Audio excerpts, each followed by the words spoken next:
The operator of a recreational vessel is responsible for the safety of their passengers.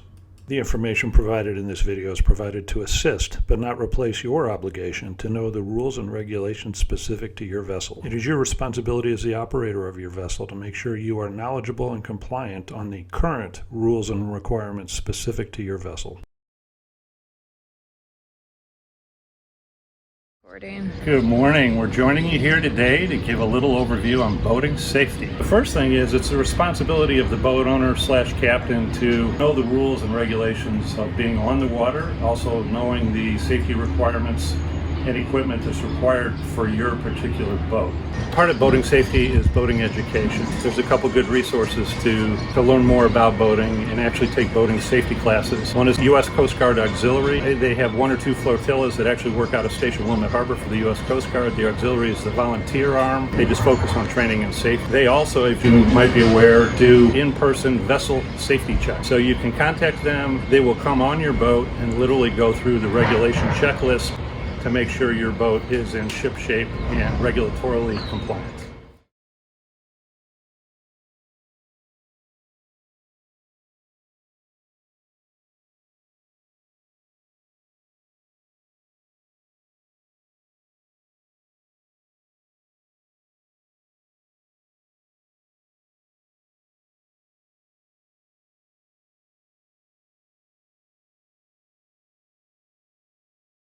Okay, in addition to the various boating safety classes that are available, this is a great book everyone that owns a boat or goes boating should own and become familiar with.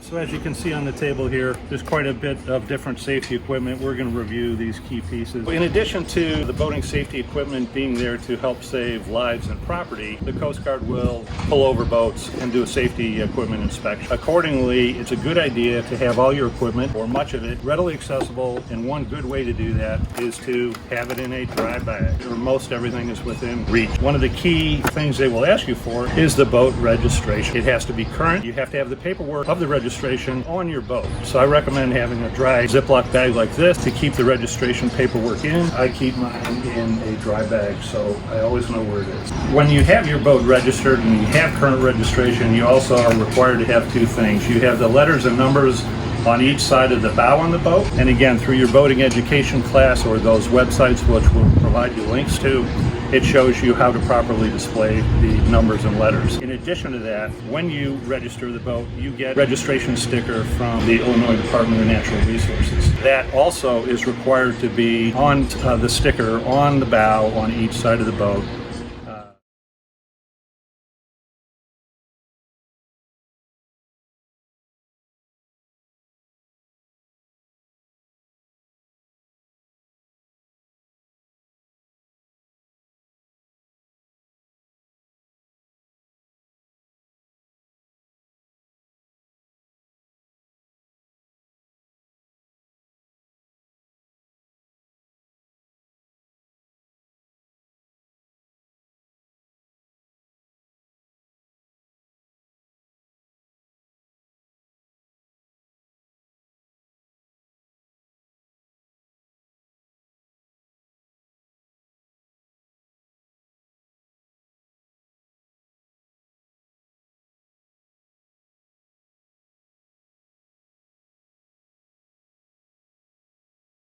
All right, obviously one of the very important things with all boats is having life jackets. One key thing for life jackets is they don't do you much good unless you're wearing them. The regulatory requirement is if you're not wearing them, they must be within reach. In reach means on deck, near where you're sitting. Doesn't mean underneath or underneath in a bag. If the Coast Guard pulls you over and stops you for that, they could cite you for that, so you need to be aware.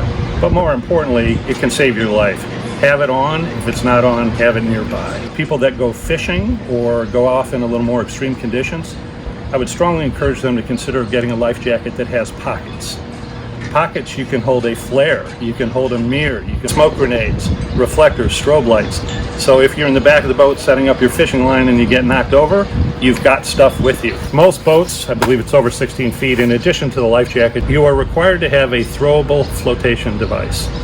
These cost about $12. I strongly recommend having more than one.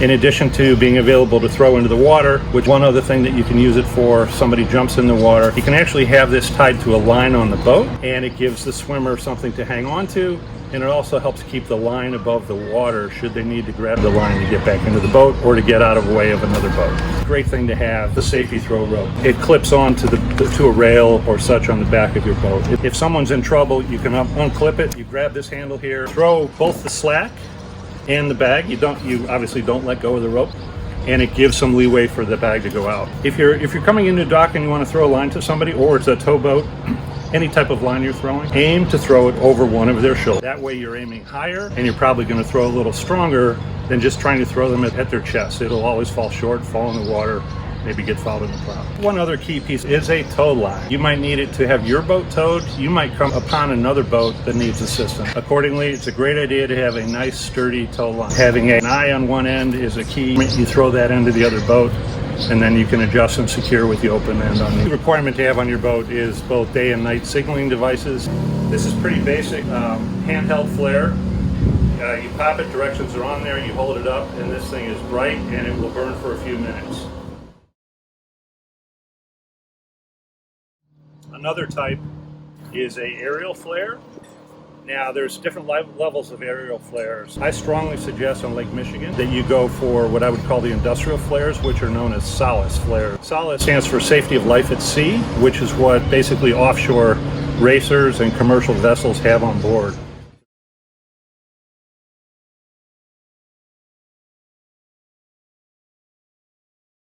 The reason they have these is because they go higher, they burn brighter, they stay lit longer. They have expiration dates.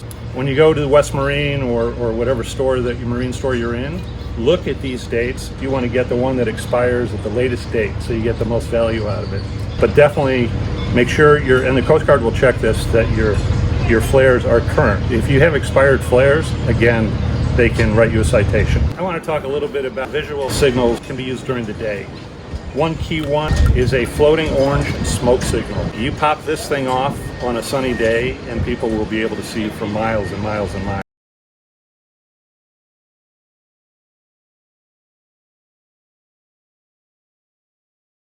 Are a mirror and also a whistle.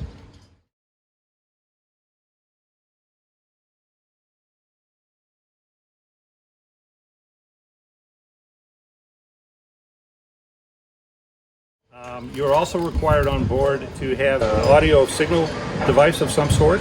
Air horns are great. Your boat might also have its own horn.